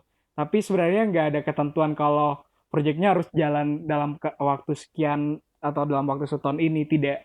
Tapi bisa sesuai dengan proposal yang kita masukkan. Jadi di dalam proposal itu udah jelas timeline yang dibuat itu bahwa proyek ini fix berjalan pada tahun-tahun sekian atau 2 tahun berikutnya. Nah, tahun-tahun ini apa yang dilakukan seperti itu. Jadi kalau A4A nggak ada terlalu ini sih, nggak terlalu spesifik untuk follow up-nya. Jujur nggak ada. Kalau A4A seperti itu sih, Kak. Follow up. Oke, Cuma terima paling kasih. Cuma paling evaluasinya adalah apakah proposalnya udah tersubmit di global competition dan paling follow up tambahan terkait apakah udah berjalan atau belum. Cuma itu aja sih untuk make sure. Seperti itu. Kalau timingnya tergantung dari pihak penyelenggaranya. Soalnya nggak ada di timeline jelas bahwa follow up-nya sekitar 3 bulan sekali atau 2 bulan sekali. Seperti itu kalau di A4A. Oke, itu untuk dari program I4A. Untuk program dari Wisely, pada Kak William dipersilakan bagaimana bentuk follow up dari penyelenggara program dan sampai kapan proyeknya dipantau. Pada Kak William dipersilakan. Oke, jadi untuk dari penyelenggara programnya sendiri sebenarnya itu nggak ada sama sekali nggak ada bentuk follow up apakah proyeknya ini masih dilanjutin atau enggak. Karena memang gimana ya? Karena memang pada saat kita sebelum kita mengikuti program, di mana tahap seleksi dan pada saat kita menjalankan program itu memang udah kerasa orang-orang yang masuk dalam program itu dirasa udah cukup dewasa. Apakah memang mereka bersedia untuk menjalankan atau untuk stop? Karena tidak tertutup kemungkinan bahwa memang project itu udah nggak visible untuk dilanjutin, atau memang projectnya udah selesai kayak gitu. Jadi memang next-nya itu nggak ada, cuman mereka bakal encourage kalau memang kita butuh support dari mereka, itu kita bisa langsung raise ke mereka. Contohnya kalau misalkan kita butuh support dalam bentuk funding, mereka sudah menyediakan Wisely Seeds. Kalau misalkan kita butuh support untuk mentoring, misalkan, mereka bisa bantu connect kita dengan para expert yang kita butuhkan. Terus kalau misalkan kita butuh kolaborasinya kayak gimana, itu kita sudah punya Wisely Alumni. Jadi Wisely Alumni itu memang aku bisa bilang salah satu komunitas anak muda terbesar Southeast Asia yang bisa connect ke US. Jadi itu merupakan satu privilege lebih menjadi alumni dari Wisely. Nah, sekedar info sedikit, kalau misalkan di tahun kemarin 2019 itu udah ada 130 Wisely alumni se-Southeast Asia. Jadi itu memang kita bakal tetap stay connect, kita bakal tetap tahu yang mereka lakuin apa, projectnya gimana, dan itu kita bakal tetap open for collaboration. Jadi kayak sesimpel kemarin project itu bukan project yang sebelum-sebelumnya mungkin orang kalau bikin project tuh ya sesuai dengan negara kita ada di mana. Cuman kemarin kan dari profesornya sendiri mengencourage kita untuk ada lintas culture dan lintas negara. Jadi yang kayak kemarin makanya bikin project bareng sama anak Vietnam dan anak Laos. Nah itu kita bakal tetap stay connect, kita biasanya masih sering catch up juga kayak gitu. Jadi makanya untuk follow up program sendiri tuh sebenarnya dari embassy-nya maupun dari penyelenggara program itu nggak ada. Oke, terima kasih kepada Kak William. Jadi itu adalah jawaban dari kedua program. Pada Saudari Ole, mungkin masih ada yang mau ditanyakan lagi, ada yang masih kurang jelas atau bagaimana? Ada Saudari Ole.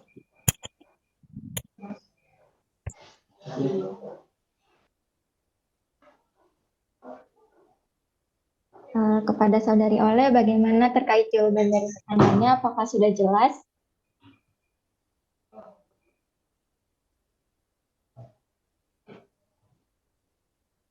Oke, terima kasih Kak Ole. Selanjutnya ada pertanyaan kedua nih dari Saudari Devina. Sore, mau tanya kalau dari internal kalian selama persiapan sampai eksekusi project, gimana cara kalian buat ngejaga semangat di tim kalian biar tetap satu visi? Thank you. Nah, jadi Saudari Devina bertanya terkait ya masalah kerja sama timnya supaya tetap satu visi. Tentunya ini juga akan dijawab oleh kedua narasumber. Mungkin saya persilakan dulu kepada narasumber pertama, Evan. Kau William kali ya. Oke. Yaudah. Oke, pertanyaannya cukup menarik karena sering terjadi di komunitas atau tim satu visi atau beda visi itu sering.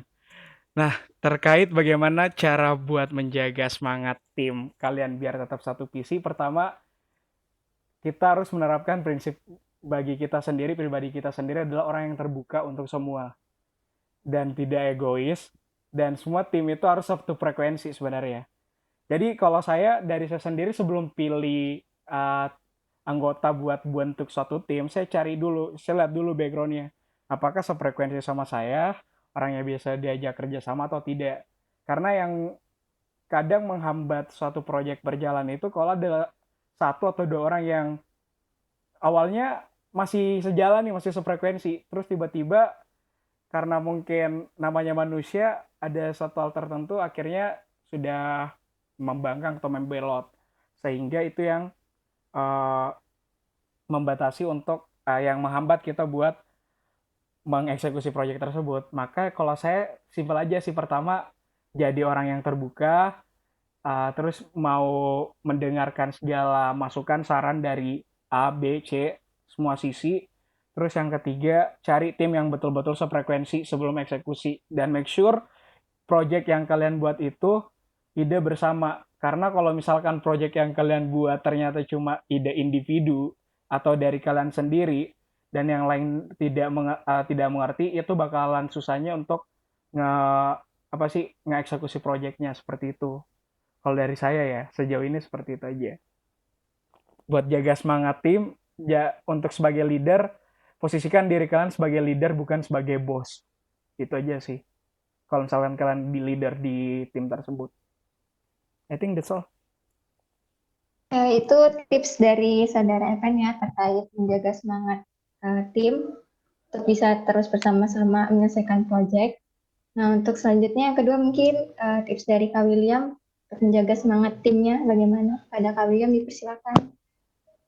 Halo. Jadi untuk semangat tim ya, supaya tetap satu visi itu sebenarnya kalau tadi Fendi bahasnya dari sim teknis bagaimana menghandle timnya. Cuman aku lebih nge-highlight karena betul-betul waktu run project itu memang kita masuk, kita kayak betul-betul butuh pengorbanan sampai 8 jam. Jadi kita jalan biasanya dari Makassar tuh jalannya malam atau subuh sampai sana pagi, terus kayak karena betul-betul di desa. Jadi untuk karena kita waktu itu kan buat sebuah kayak alat sistem kayak gitu kan. Jadi kita masih butuh mobilisasi dari desanya itu untuk keluar lagi cari bahan, habis itu kembali ke desanya, dan kita betul tahu gimana prosesnya orang-orang di sana itu pada saat mereka misalkan lagi panen kayak gitu. Jadi kita betul-betul ngelihat, bahkan kita membantu mereka kayak gitu. Jadi kayak aku rasa itu kalau menjaga visi itu lebih ke empati, bagaimana kita memposisikan bagaimana apa sih why-nya, kenapa kita mau melakukan project ini, kenapa kita mau bantu mereka, sesimpel seperti itu. Jadi kalau kemarin sih karena memang spirit teman-teman itu satu tim semua itu tetap terjaga karena memang kita tahu susahnya orang di sana itu kayak gimana, dan kita kayak tergerak gitu, kayak kita mulai tergerak untuk tetap kerja meskipun udah capek. Terus sebenarnya kita nggak dapat apa-apa dari situ, kita betul-betul ya istilahnya sesimpel volunteering, kita ke sana bantu mereka buat sistem, capek-capek pulang ke Makassar kita masih harus lagi untuk carikan mereka channel di mana mereka bisa menjual produk-produk mereka. Nah, kenapa itu semua tetap terjaga? Karena kembali lagi ke empati. Bagaimana cara kita memposisikan diri kita, tim kita untuk berada di posisi di orang yang kita mau bantu seperti itu. Cuman memang nggak dipungkiri bahwa ada terjadi bakal ada titik di mana satu timnya kayak kendor, kayak udah nggak mau kerja karena memang itu effortnya luar biasa, capeknya luar biasa, kita habis waktu, terus kayak pada saat itu kita juga beberapa dari kita udah mulai tugas akhir kayak gitu. Jadi kayak betul-betul kita taruh effort dan bakal ada titik di mana kita semua down. Cuman kembali lagi pada saat kita down, justru kita kesana lagi, kita lihat orang susah lagi, kita rasa mereka butuh dibantu, jadi semangat kita naik lagi kayak gitu sih. Oke, terima kasih kepada Kak William. Jadi untuk Saudari Devina bagaimana terkait jawaban dari pertanyaannya? Apa masih ada yang ingin tanggapi? Udah, makasih Kak William sama Kak Effendi. Oke, terima kasih kepada Saudari Devina. Selanjutnya ada pertanyaan dari Saudara Muhammad Irfan. Halo, selamat sore. Mau tanya, program Wisely Project-nya apa sudah harus dilakukan atau masih sebatas ide sudah cukup? Dan untuk kedua pemateri, apa tips yang kira membuat aplikasi kalian bisa diterima? Terima kasih. Jadi mungkin bisa saya persilakan dulu ya kepada Kak William untuk menjawab dua pertanyaan dari Saudara Irfan. Yang pertama, apakah program Wisely ini proyeknya sudah harus dilakukan atau masih sebatas ide? Terus yang kedua, tips apa yang kira-kira membuat aplikasinya Kak William bisa diterima? Mungkin kepada Kak William dipersilakan. Kak, kita termut. Jadi sebenarnya waktu pertama kali aku apply itu untuk fall 2018. Nah itu betul-betul pure masih idea. Jadi kayak cuman apply, bikin essay, cari recommendation letter, udah apply. ditolak langsung, auto reject. Karena uh, mereka bukan lihat apakah ini masih idea atau enggak, tapi mereka ini istilahnya satu program yang sangat prestige yang kita bakal dikirim ke US untuk belajar, dan mereka istilahnya akan invest ke kita. Jadi mereka nggak mungkin invest di saat kita nggak ada proof-nya bahwa memang kita bisa lakuin atau enggak. Itu yang pertama. Yang kedua, kenapa harus sudah jalan proyeknya? Karena menurutku disitulah mereka bakal clarify kayak leadership kapasitinya kita kayak gimana. Terus apakah memang kita betul-betul passionate untuk menjalankan proyek ini? Karena mereka tidak mau bahwa pada saat selesai proyek ya udah, pada saat mereka udah selesai ke US balik ya udah selesai, nggak ada apa-apa. Jadi mereka sepertinya sejauh ini nggak lihat, belum menilai kalau misalkan masih pure, masih idea. Mereka butuh bukti sih, itu yang pertama. Terus pertanyaan keduanya, Terkait tips Kak, apa yang kira-kira membuat aplikasinya diterima? Oke, jadi sebenarnya kemarin itu aku apply 3 kali. Yang pertama apply nggak lolos, itu kan kita apply-nya kayak submit Google Form seperti biasa. Nah itu aku simpan semua, simpan recommendation letter-nya, simpan esainya. Terus aku cari siapa nih penerima Wisely sekota Makassar, se-Sulawesi Selatan bahkan. Aku cari sampai ketemu mereka, aku minta mentoring. Aku kasih lihat esaiku kayak gimana, CV-ku kayak gimana, recommendation letter-ku kayak gimana. Minta mentoring, akhirnya dikasih mentoring, itulah hasil akhirnya. Di esainya itu metode yang selama ini aku rasa yang paling nyaman, paling bagus, itu STAR, Situation, Test, Action, Result. Nah, dari situ esainya udah mantap nih, recommendation letter udah mantap. Terus apply lagi yang kedua, untuk Spring 2019. Di Spring 2019, apply, lolos esainya. Masuk ke tahap interview, gagal lagi. Akhirnya udah, waktu pada saat interview aku record screen. Pada saat selesai interview, evaluasi lagi, kayak kurangnya ini masih di mana. Akhirnya sudah tahu kurangnya di mana, cari lagi orangnya. Ya aku kayak cari mentor terus sampai terakhir aku dapat mentor dari Medan.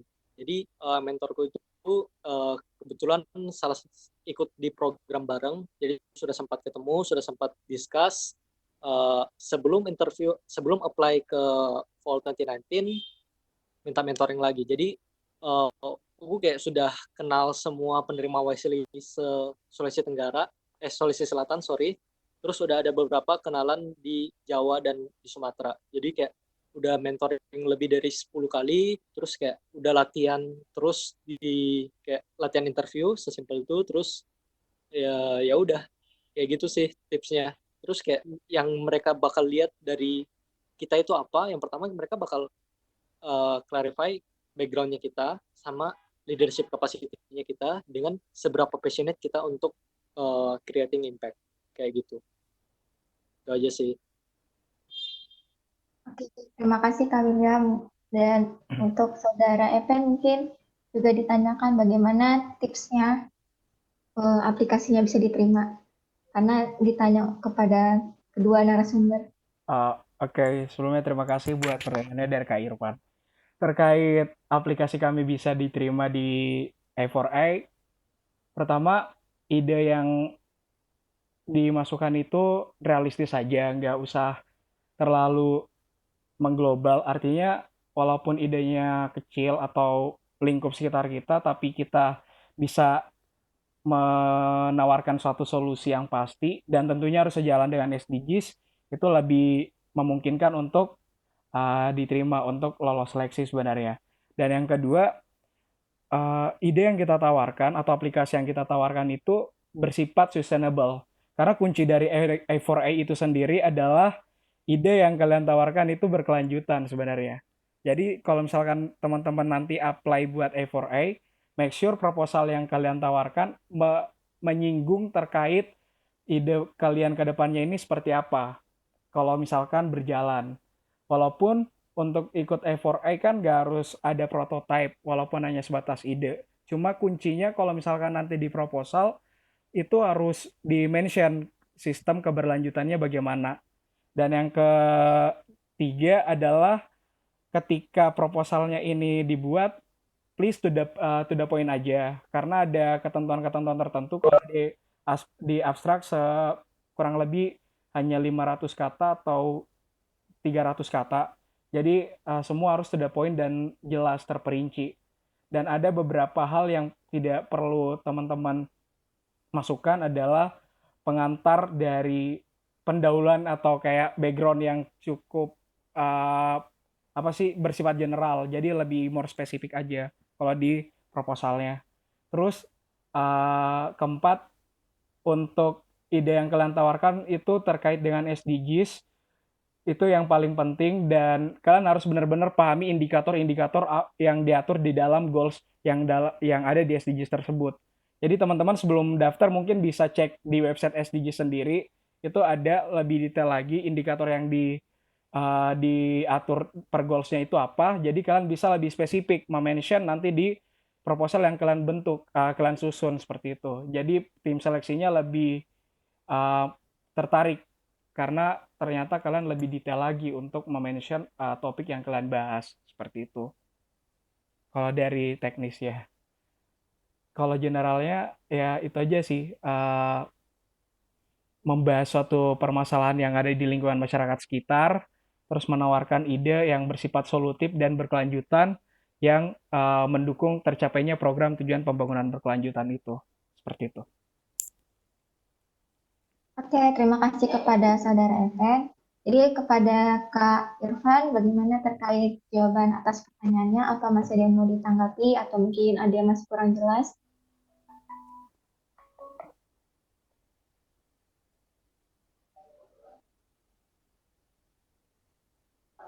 Oke, cukup. Terima kasih Kak Irfan.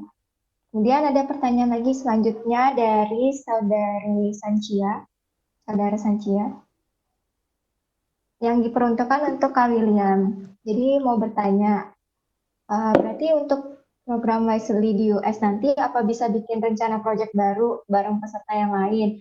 Proyek yang berbeda dari proyek yang ditawarkan waktu apply saat itu.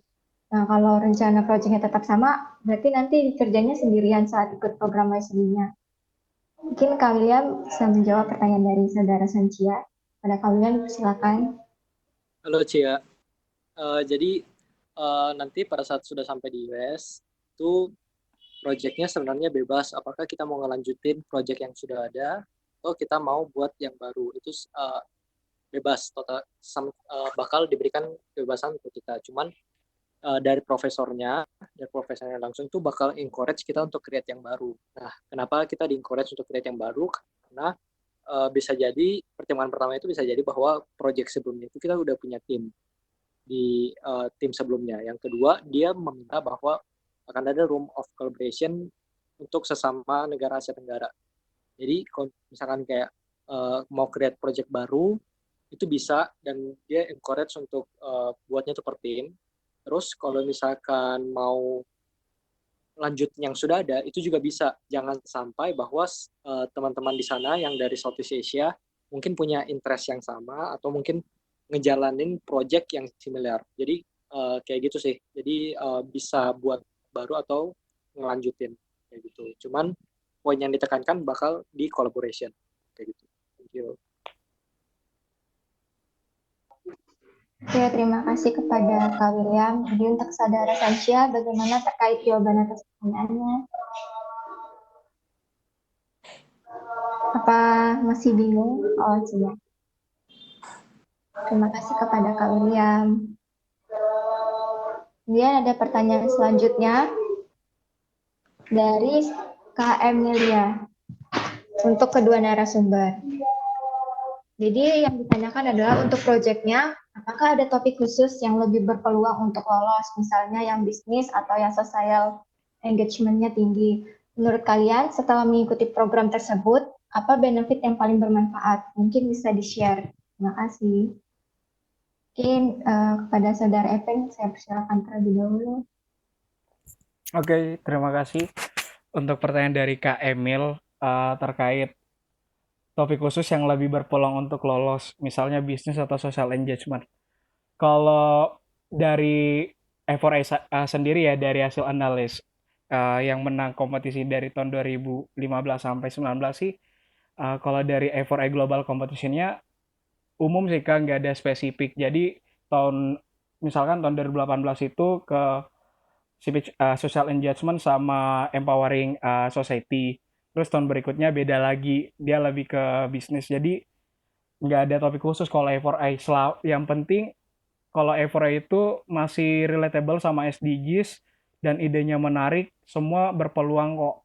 Dan yang kedua, selama memenuhi ketentuan proposal yang di mention sebelumnya, itu semua berpeluang. Jadi kalau khusus nggak ada topik-topik khusus yang berpeluang buat lolos.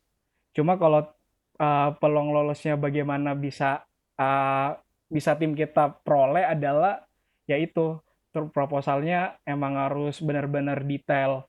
Detail dalam artian tidak panjang lebar, to the point, dan sesuai dengan struktur yang diminta sama pihak penyelenggaranya. Dan yang kedua, make sure itu relatable sama Sustainable Development Goals. Mau satu atau dua tujuan itu it's okay, no problem.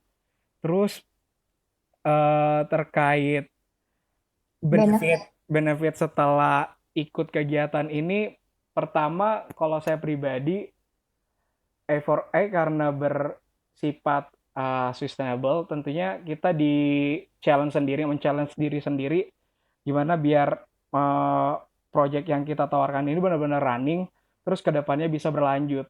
Dan bagaimana itu bisa dilaksanakan, yaitu dengan reward yang kita dapatkan sebenarnya. Jadi kemarin pas jadi pemenang untuk incubator competition di Indonesianya, rewardnya bisa mentoring langsung sama profesor yang mencetuskan program ini.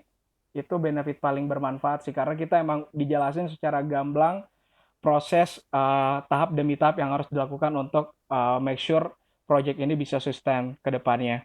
Terus yang kedua, relasi kali ya, networking yang terbangun karena scale yang dibentuk oleh Evore sendiri sudah level internasional, jadi kita lebih bisa nge-engage banyak kalangan, bukan hanya dari mahasiswa tetapi banyak profesional dari negara-negara lain juga, seperti itu. Terus yang ketiga, benefit lainnya adalah ini dari segi financial bisa berangkat ke luar negeri, itu aja sih. Dan Bali Pandit itu, I think that's all. Oke, terima kasih kepada saudara Evan. Itu terkait yang ya. Dan untuk yang kedua, yang untuk program Wesley-nya kepada kalian mungkin bisa menjawab apakah proyek untuk yang program Wesley ini ada topik khusus yang bisa lebih berpeluang untuk lolos, misalnya mungkin yang bisnis atau yang social engagement-nya tinggi. Terus menurut kalian benefit apa yang paling bermanfaat setelah mengikuti program Wesley ini? Kepada kalian dipersilakan. Oke, thank you. Jadi pertanyaan Kak Emil, apakah ada topik khusus? Menurutku tuh nggak ada. Yang dilihat itu sebenarnya selama bakal related ke three main topicsnya Wisely, yaitu economic development, environmental, sama civic engagement. Jadi selama itu related, itu bisa di-apply. Terus kenapa nggak ada topik khusus? Karena yang dilihat itu lebih ke menurutku leadership capacity sama seberapa passionate kita untuk membantu society kita sih. Jadi kayak kalau memang kita bisa show kita bakal passionate banget nih untuk membantu mereka, untuk create impact untuk mereka, untuk meningkatkan taraf kehidupannya mereka, orang-orang seperti itu sebenarnya yang bakal project-project itu yang bakal terpilih ke Wisely. Terus untuk benefitnya sendiri ya totally free, fully funded. Jadi kayak biar uang 1.000 nggak keluar selama 5 minggu ke US, itu kita ya itu benefit yang lainnya. Cuman yang betul-betul aku rasa benefit yang luar biasa di Wisely community-nya. Jadi kayak kita bisa dapat koneksi dengan profesor-profesor di sana, kita masih bisa keep in touch, terus dengan Wisely alumni-nya. Jadi Wisely alumni-nya itu ada di 11 negara loh. Jadi kita bisa dapat koneksi ke 11 negara. Terus mereka kayak dari semua itu mereka betul-betul kayak tetap creating project, terus tetap banyak inspirasi yang bisa kita dapatkan di sana. Kayak gitu sih. Oke, terima kasih kepada Kak William. Jadi itu jawaban terkait dua programnya, I4A maupun Wisely. Kepada Kak Emil, bagaimana terkait jawabannya, Kak? Apa masih ada yang ingin ditanyakan? Oh ya, terima kasih Kak. Untuk Kak William mungkin bisa di-share link buat Wisely-nya, permintaan dari Kak Emil. Oke, untuk pertanyaan selanjutnya ada dari pertanyaannya Aswadasan kepada Saudara Effendi. Halo Kak Effendi, pada buku panduan saya mendapat 4 poin best project-nya terkait penyusunan submission proposal. Nah, cara nyusun explanation of your solution agar tidak banyak belibet itu gimana ya Kak? Mungkin Saudara Esen bisa sharing terkait cara nyusun explanation of your solution berhubung Epen sudah diterima kan, sudah menang proposalnya. Pada Saudara Effendi, persilakan. Oke, terima kasih. Terima kasih pertanyaannya terkait cara penyusunan explanation of your solution. Kalau caranya sendiri, yang saya selalu bilang adalah to the point. Jadi berangkat dari masalah kalian angkat itu apa, itu emang udah jelas. Masalahnya contohnya yang seperti saya angkat adalah kasus kekerasan perempuan dan anak di Makassar tiap tahunnya masih tinggi. Dan yang kedua, langkah preventif atau solusi penyelesaian masalahnya itu masih kurang, baik selain dari pemerintahnya. Dan yang ketiga, masyarakat masih cenderung tertutup, khususnya korban baik perempuan dan anak. Nah, yang kita dari ketiga masalah ini, kita bisa temukan like win-win solution atau kayak titik terang bahwa dari ketiga masalah ini bisa diselesaikan di era digital adalah menggunakan online platform. Jadi kita harus berpikir kritis ya sebenarnya sebelum menyusun penjelasan terkait solusinya. Jadi kita harus benar-benar nge-phasing out masalah apa yang kita angkat. Habis itu kita discuss sama tim lagi seperti itu. Dan di situ kita pasti bakalan kalau misalkan diskusinya berjalan dengan baik, teman-teman pasti bisa nemuin walaupun hanya satu solusi, itu akan melahirkan solusi baru. Tapi dari solusi yang lahir itu, kalian harus juga memfilter solusi yang betul-betul related sama masalah yang kalian angkat. Jadi tidak terlalu banyak penjelasan solusinya. Contohnya kemarin kami menjelaskan bahwa solusi yang kami tawarkan ialah membuat smartphone application karena selain dari korban yang bersifat tertutup, kalau misalkan orang melalui online application itu juga masih privatnya lebih terjamin. Akhirnya mungkin itu yang menjadi salah satu kunci ide kami di Lirik karena kita bisa membaca situasi di mana masalah itu terjadi, kita bisa tawarkan solusi yang terbaik seperti itu. Jadi caranya adalah pertama make sure problem yang kalian bahas itu apa. Itu harus detail benar. Dan yang kedua, diskusikan dari semua masalah itu untuk mencari win-win solution atau solusi utamanya. Nah, dari solusi utama itu, kalian bisa apa sih istilahnya? Membuat poin-poin turunan dari solusi utama yang kalian temukan seperti itu. Dan kalau perlu penjelasan solusinya itu to the point juga, artinya tidak usah pakai pengantar lagi atau tambahan-tambahan penjelasan, tapi memang contohnya kalian tawarkan aplikasi online. Nah, jelasin aplikasi online ini proses kerjanya seperti ini.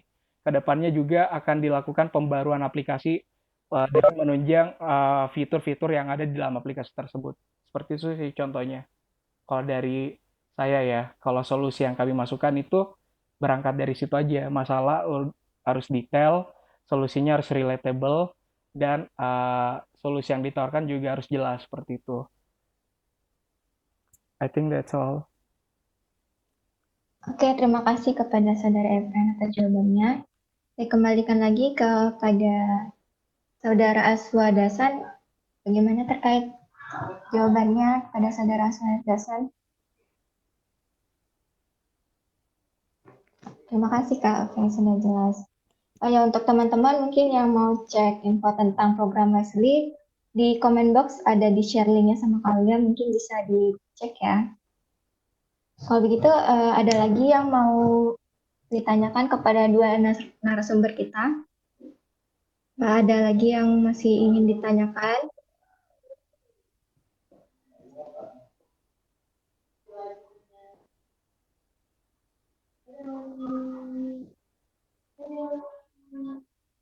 Tambah sedikit nggak? Jadi Devina ada nanya tentang detail kekurangan pas interviewnya kemarin itu apa aja. Nah, jadi pada saat interview yang kedua itu kekurangannya apa? Yang pertama karena kemarin tuh aku lagi ikut kompetisi di Padang. Jadi itu aku interviewnya pas lagi saat kompetisi, kata kompetisi. Jadi susah fokus. Itu yang pertama. Yang kedua, karena memang persiapannya kurang. Karena aku pada saat itu memang lebih banyak fokusnya ke kompetisinya. Jadi pada saat dapat email interview itu kan kurang lebih pada saat di email itu cuman 1 minggu setelah itu udah langsung interview. Nah, jadi mungkin persiapannya kurang. Terus yang kedua, jawabannya itu pada saat interview itu masih kurang terstruktur. Jadi kayak masih lari kemana-mana gitu jawabannya. Nggak betul-betul related sama yang ditanyakan.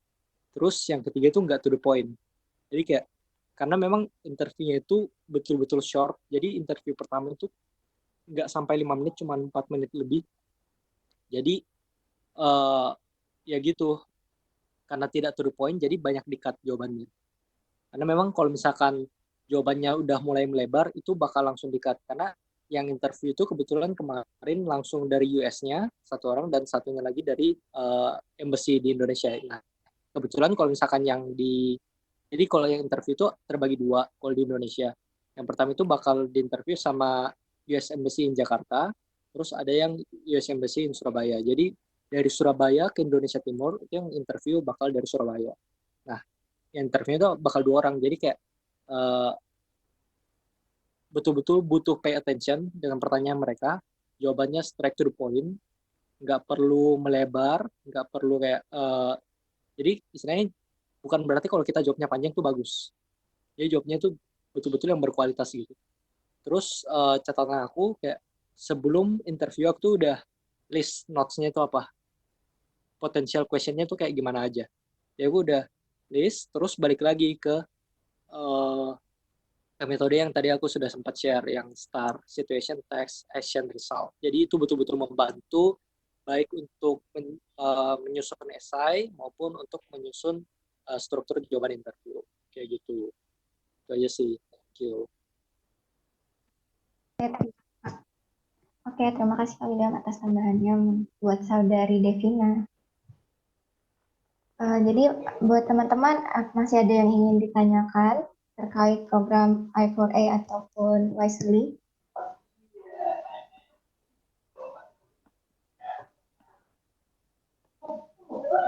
Mungkin kalau sudah tidak ada, kita sudah mau berada di ujung virtual conference kita.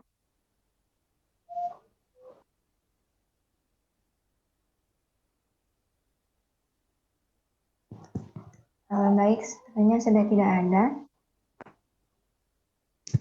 Oke, kalau sudah tidak ada, terima kasih buat teman-teman yang sudah meluangkan waktunya untuk ikutan sama kita di virtual conference kali ini. Nah, sebelum kita mengakhiri, mungkin kita bisa foto bersama dulu ya, teman-teman. Mungkin bisa dikasih on videonya. Kita mau foto bersama. Teman-teman semua mungkin bisa di-on-kan ya videonya. Untuk foto sebentar aja.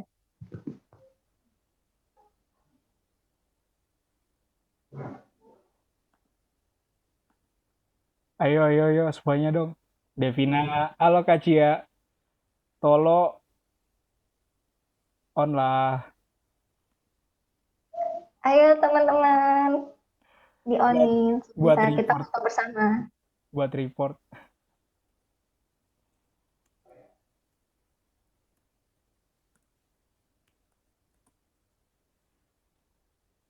Yuk, yuk, yang lain.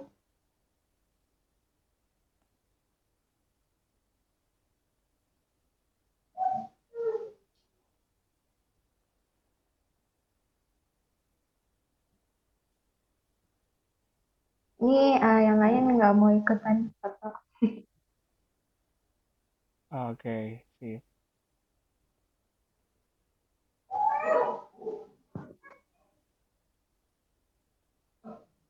Kalau misalkan ada pertanyaan lagi terkait F4A, nanti bisa chat DM langsung ke akun TSA Unhas. Nanti kita bantu jawab ya di sana. Atau Wesley juga nanti akan dibantu sama Kak William juga kalau misalnya ada pertanyaan tambahan. Oke, mungkin kita bisa senyum sedikit ya, mau difoto. Oke, satu, dua, ulang ya, ulang. Satu, dua. Nah, Kak Oleh baru join nih. Oleh, oke, ulang. Oke, yang mau join lagi mungkin bisa di-on-kan kameranya, teman-teman kita Devina foto on. bareng. Devina on. Bartolo, Kalau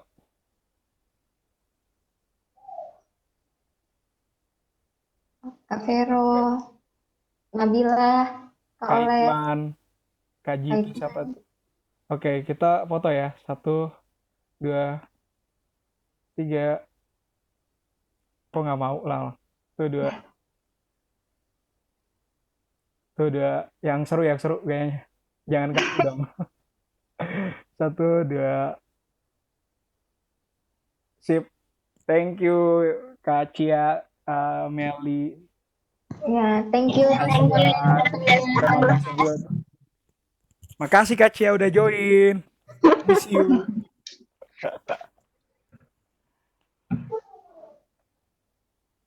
Oke, terima kasih buat teman-teman semua atas waktunya udah stay sampai akhir virtual conference kita kali ini.